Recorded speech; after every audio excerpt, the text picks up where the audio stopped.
Hi everybody, it's Annette from The Art of Intuition.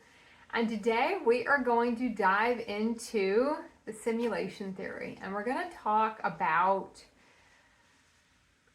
how mainstream science, linear science, and higher consciousness, when they start to meet, or they even start to meld together a little bit, and then how linear stuff kind of can take over again. So there's a couple things I want to talk about, which I started watching a channel, and it's called the Y-Files. And if you have anyone really linear, like very much ingrained into human consciousness, but a little curious, which means they're kind of in that very beginning of that fourth dimensional phase, this is a terrific channel for someone to listen to open them up.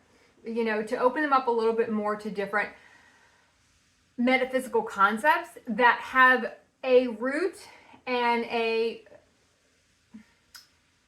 linear human consciousness science kind of blended in there. So it kind of opens people up. It kind of reminds me a little bit of the book The Secret. It reminds me of a lot of these they're kind of gateways to open people up to really expand their mind. So if you have someone very linear, there's certain books I always recommended for that, you know, especially if you're in one part of your ascension journey and your partner's in a different one, or having maybe just started awakening and you want to open them up to some of this and get them curious. These are some great places to do it. But I want to kind of delve into some of the concepts that are a lot more mainstream now than they used to be. We've talked a little bit about UAPs and UFOs, and you know, we go into time and how relative time is and how it really doesn't exist. We kind of go into a lot of different concepts, and we tackle them from a higher aspects, higher consciousness that is not always backed up by linear science. So we take it kind of a step farther. We look at it from a different consciousness, not a human consciousness. So the simulation theory is one I'd heard going around, and we always talk about how our whole dimension, our whole creation, our whole outside world is a simulation. I mean, a lot of everything we talk about in consciousness revolves around a simulation. So when you start seeing it being brought up again in a linear capacity, in a human consciousness capacity, the simulation theory, it's kind of interesting because there are many scientists who believe that we are in a simulation. And these are not scientists that are really tackling the metaphysical in a sense. They just say there's a lot of science to this. There's a lot of science to the fact that we are in a simulation. Now, one thing that when you look into what a human consciousness is calling a simulation theory, like I say, these are ways they're opening people up to these ideas. You know, these are kind of the gateway. It's the gateway. It's the beginning. To get you searching for more information, to get you into more information that has a higher consciousness concept, has a higher consciousness activation. These, in a sense, are activations for people. They're activations beyond the human consciousness to open people up. They expand the mind. They stretch the mind. They're great conversation starters if you want to get people kind of opening up to these topics. So when people talk about the simulation theory, where everyone kind of in the human consciousness starts to get tripped up is, and they mention different things. They mention the Mandela effect, you know, which is where everyone remembers history a little different. And we've talked about the Mandela effect before. And from a higher consciousness perspective, everyone has a different dimensional, everyone's frequency is setting a different dimension. And if you want to look at everything around you is your own simulation, you're also going to link up to a collective simulation. And we talk about linking up to collectives. You're all kind of linking up to the same simulation. But you also have your own simulation. So the one thing that's funny that they don't really touch on the fact of when they talk about where the simulation theory starts to fall apart from a linear human consciousness perspective is when we get to who's controlling the simulation. That's where everyone gets stumped. You know, is this aliens? You know, who started all this? You know, we have the Big Bang Theory. We don't know how that came across. We don't know what about evolution. I've talked to a lot of people who are very deep into evolution of the species that would say, you know, the party line about how we evolved is not backed up by real science, you know, but that's not kind of a mainstream idea that a lot of the, you know, scholars and a lot of the big schools want out there, but a lot of evolutionists that study it will tell you that it doesn't really fit, that we evolved a certain way. So how did we get here? How did all this happen? Who is controlling the simulation? And the one thing that I always think is funny is they never say, okay, but we are. If each person is controlling their own simulation, but it's such a harsh concept for the human consciousness to kind of grasp, because it means we have that much control, that we can program. Our minds are that vast. The human consciousness only use a very small percentage of their brain power, right? And we go even beyond our brain power.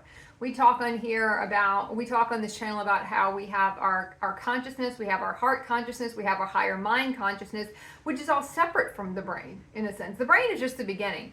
Getting the right hemisphere and the left hemisphere to kind of start merging together, which is what happens in the higher consciousness. And the higher you go in consciousness, that's what starts to happen. They start merging together. That's when you can start to read your field. We go into telepathy, we go into ESP. I talked about remote viewing a few videos ago. These are all concepts that feel like there's only one or two people who can do this. There's only one person who is this psychic. There's only one person who is this great and can do this. We all have the capacity to do this. It's more of where do we focus our energy. If we go back into the early 1900s, when you get into different parts of history where when people would have seances, things would move on the table. And when things would move on the table, why was it such a physical thing? Why are tables floating in the air when we're trying to contact the metaphysical? Why does this stuff have to be so physical? And one of the answers that kind of will always come through is that it had to be. These were rougher times in a sense. People were not able to sit there and just, meditate for hours. You had famine, you had disease, you had you had war. These were not times not like today, where people have more time to sit there and just really contemplate their space in the universe, where they can raise their consciousness. So they needed something, not so subtle, to kind of get their attention, right? They needed something that was going to be more drastic to get people's attention. And it's also, when we talk about the simulation theory and that we are the ones creating our own simulation and we hook into a more collective simulation, we talk about linking to the collectives. It's the same thing. One simulation is one dimension, one simulation is in another dimension. That's why so many people remember things differently. We talk a lot about rewriting the past and how when you go back and talk to different people who had a play in certain historical events, people remember it differently. And someone will say, well, that person's not telling the truth and that person is telling the truth. And well, who do you believe? Everyone has a different remembrance because everyone's in a different dimensional frequency, remembering how it worked in this now current dimensional frequency they're in. We've talked about rewriting the past. When you shift your frequency, technically you rewrite your past and you remember it differently. It is not how it played out in the other dimensions, in the other frequencies. It's a different equation in a sense. It's a different geometric what's that though? I can't remember what they used to call it. I don't know, matchup, but that's not the word I want to use, but that's what we're gonna keep going and use that word. Everything gets kind of mashed together differently and we remember things differently. We go into so many different simulations and how is it true? And they do this really interesting experiment where they show how particles are moving and how when they're observed, they move in a very specific pattern that makes sense to our human beliefs, how we understand physics will work, how we have been ingrained, how our DNA is ingrained to believe this is how this works. How one of our simulation programs works, right? And we talk about our human consciousness simulation program. Okay, well, this is how we believe these particles act. This is a linear definition of this. This is what we believe is going to happen. So the minute we start scientifically witnessing this, and I can't remember what they were doing, it was proton electrons. It was just kind of an interesting way to kind of anchor this in for some people.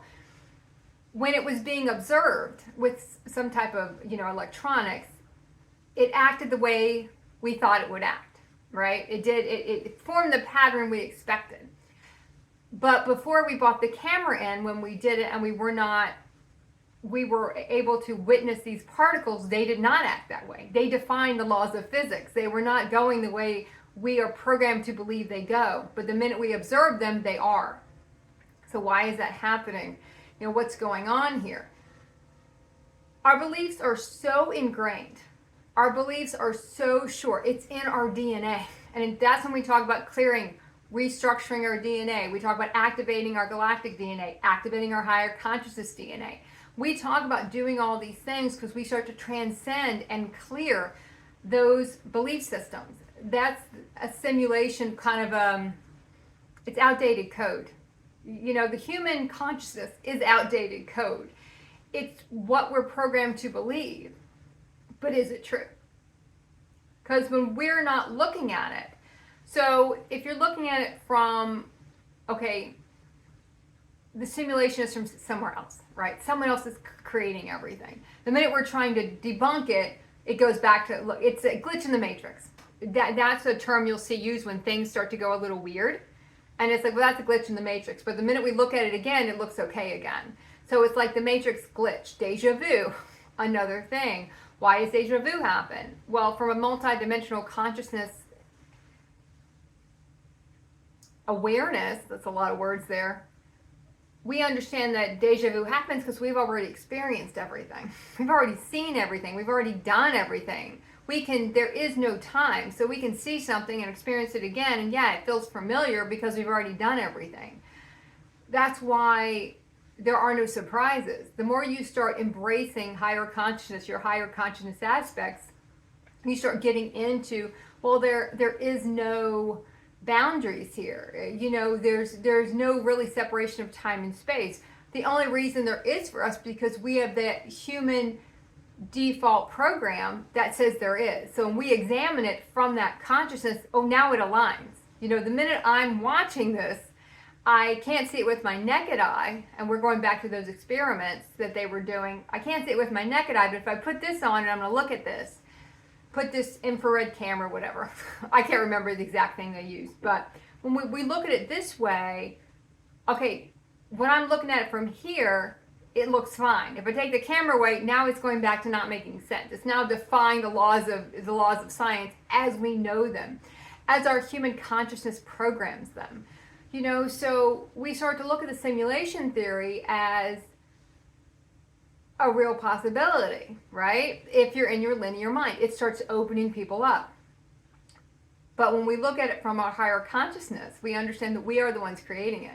We are the ones that look at that. It's not that someone somewhere is flipping a switch. It's that outside view that someone else is doing it. And it's not that someone outside is flipping a switch and saying, okay, wait a minute. Oh, they're noticing something. We got to fix it. It's a glitch. Fix that. There's someone in the back room fixing it. It's our own inner programming that does that. It's our own inner beliefs that we believe it.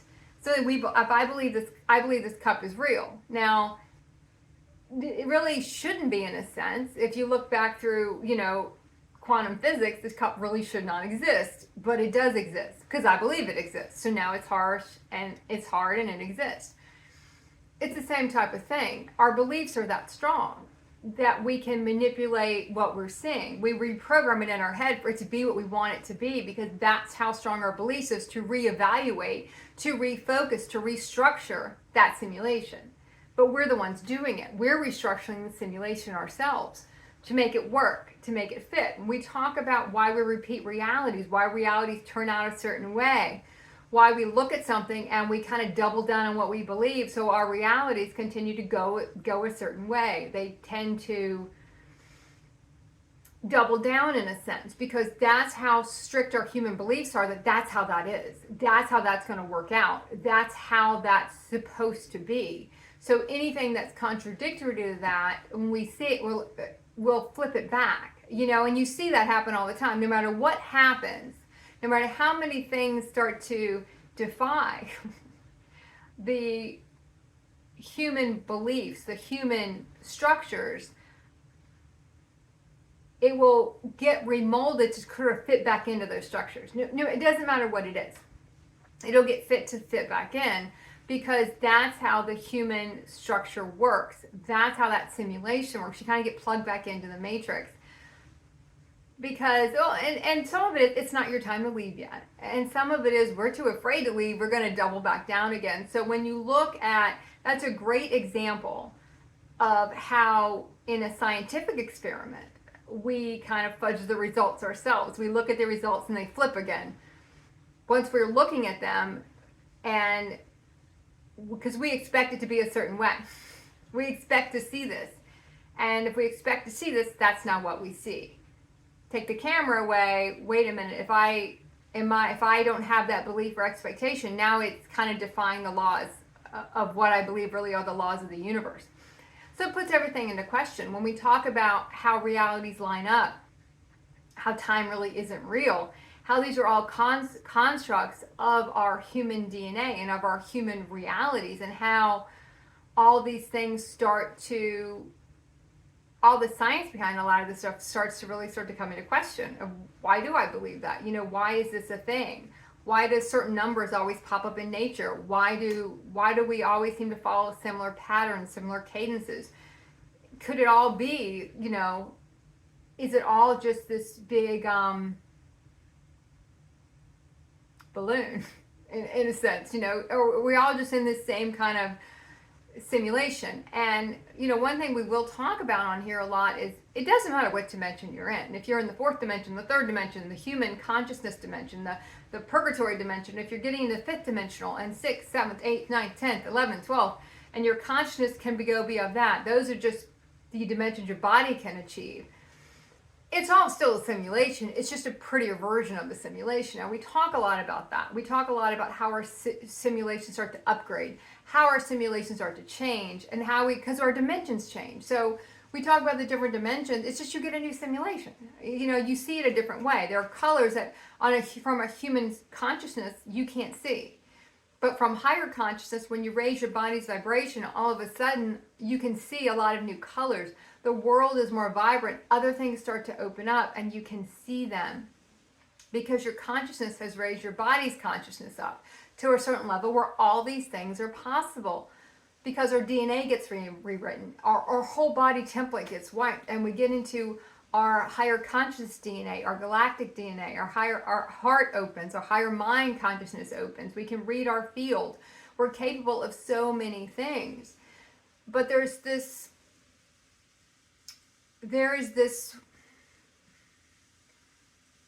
we want to talk a lot about Atlantis, Lemuria. These are all kind of still that mythical thing that even though science, we found kind of proof of this, but we're not sure what's going on. We can't connect the dots because the dots are not connectable from a human consciousness. They're trying to bring it bring it down. They're taking higher concepts and higher consciousness concepts and trying to bring them down into something we can understand. To believe that we've reset our simulation many times. We're divided across many dimensions in a sense. If you think of Atlantis, it's just another dimension. Lemuria is just another dimension. In this dimension, we built in a failsafe. We cannot gain our full power unless we have a level of purity to it. If we don't have a level of purity, a level of consciousness, we can't unlock everything. We're not able to. We don't get the keys this time. Whereas in Atlantis, we were given the keys to unlock everything, but we didn't have a purity within ourselves. We would manipulate with it. We would continue to manipulate minds, manipulate the DNA, manipulate everything. And that's what you still see going on today. A lot of those Atlantean timelines play out today because there's no closed systems. All of these dimensions do oversect at a certain point. That's why we do get deja vu. We do get all these cross-dimensional things because there is no closed system. Everything will start to glitch because everything will start to bleed into everything else. Because everything is connected. There's not one thing where we can say, oh, that's just this one thing. It's all connected. Now, I want to touch on, there's something else I wanted to touch on, and now I've kind of lost my thread on that, but it was a couple other things. Oh, polar shifts. That's another thing you'll hear a lot about when the poles shift and basically into the world. The poles flip, it's the end of the world, it knocks the earth off its gravitational pull. It's this whole thing. I'm not going to go too much into the linear science of it, but a lot of this stuff was predicted around the year 2000. It was the Nostradamus prediction. The world was going to end. And it's funny because we take those at a very macro level because we're still taking those simulations that this has happened. We've reset many times, right? It's like if you look at the movie The Matrix, it was reset many, many, many, many times over. And it's the same thing with our own simulations. We've reset them many times over and they've ended certain ways because of the lack of consciousness related to the power sets we had, related to what we could achieve. That's why we have so many blocks in. It takes us so long to really get to that level of purity to really unearth what we can do. But what we don't see science doing yet is bringing it back inside and bringing it back inside to us. Like what happened in 2000 to the forerunners of consciousness, if you want to call them that. All of a sudden, their world starts imploding. They have a complete Armageddon of their worlds because they're starting to go through awakening. Their poles are shifting. Everything's starting to fall apart. All their karmic stuff they've ever done across all dimensions comes back to slap you in the face all at one time. Those are awakenings. That's what's going on. It's our own internal Armageddon. It's our own internal end of the world, end of our human world. And then we start going through our ascension process. And a lot of that really started happening gangbusters in 2000, even though people will look back beyond that and see they were trying to wake up. I know I had a lot of stuff going on for myself in the year from 2000, like 2007. Now I did go back to sleep unconscious for a while and then start my, awakening again around 2012, which is another big marker for a lot of people, when a lot of those forerunners who didn't go back to sleep completed a lot of their template rewrites in 2012. But we kind of take it on this, it's a global thing. Everything's going to end in the world at one time, but it's the inner world that's ended for a lot of people in these years. And every year, more and more people start to go through those types of things in their own micro world, in their own internal world, which is the projector of the simulation of the external world around them. So we want to bring all this stuff inside and not look at it as, oh my God, the world's going to end. But in 2000, the world started ending for a lot of people. And it had a cataclysmic ways to push them into awakening, to push them into their journey. Because if we didn't have the forerunners come through, who would show us the way? And who would show the next wave the way? We go through the waves, of how many people came in. 2000 to 2010, there were waves of people going through awakening and ascension. It just wasn't a mass amount of people. Same thing with 2010 to 2020. You have 3 waves wrapped up in each cycle, and then it just all collapses into one wave. But you did have the forerunners even before the 2010-2020 cycle. So when we start turning this stuff into ourselves and realize, okay, I see where that's happened. Linear science would say, oh no, that didn't happen. The world didn't end. They were wrong. Because they're looking at it from the outside in. The world's still intact, but for a lot of us in these years, the world's no longer intact anymore. Our human world is not intact anymore. That has started to dissolve. And now we're getting into our ascended world. And that is kind of our own reset. We're resetting in ourselves. We're resetting our own simulation. We're going up in our dimensions, what we can see, what we can feel. We're increasing our body vibration, our body frequency. We're increasing all these things to get to the next space, to get to that next, anchoring in these higher aspects of ourselves. And we can't do that unless the frequency of our body is higher. So look at this stuff, turn it back inside, and you can start to see how it all makes a lot of sense. It's just not the full picture. Human consciousness, a lot of our massive discoveries in even the human consciousness were seated in the dream world. It's seated in dreams. It's seated in meditation because it's tapping into higher consciousness. It's just not the full picture because it's a disconnect that takes place. We can have some people who are renowned great psychics, or great channelers, but they never embody the consciousness. And sometimes it wasn't really a capability on the earth at that time to do that. It really didn't come into where we can embody till about 2012 with those gates were open for us. But there's a reason for that. We keep waiting for this cataclysmic event to happen to the planet, but it's happening inside of us. It's not happening outside of us. So So a lot of things that start to happen outside to the human people who are still in the human collectives, it will start kicking them into their awakening, which kicks in their own internal, polar flips in a way. Everything starts to flip. It goes into, when we talk about your soul realities and your human realities, your poles have flipped. Everything's different. Nothing makes any sense here. My whole world just collapsed. Tidal wave, tsunami, earthquake, molten lava. It's all happening at the same time internally. We heat up, we cool down, we go through our own ice age, we go through our own infernal where we can't get cool enough, we can't get hot enough. Our body goes through all these things, trying to adapt to all these changes we're going through. That's ascension. That's what all this stuff is showing us. That's what all this stuff is pointing to. So these are great ways to take a concept and really examine it from your own internal experience. And a lot of the dots start to connect. All the dots start to connect in a sense. Now I wanted to talk about one more thing quick, but I do want to kind of keep this under 30 minutes because it makes it easy to cross-post it across a couple of different platforms. When we see different people who were very gifted in certain areas, and we're like, could I do that? Could I be able to, look through a mountain? Like when we talked about remote viewing, can I do that? Remember, there are you can only see the dimension of which your body has achieved. You can hit a consciousness of a dimension, but if you don't hold that dimension, you're not going to unlock everything. You're not able to see it. It has been built into the programming this time. It is not going to happen the same way again. The simulation will not be reset in that way again because we were corrupt.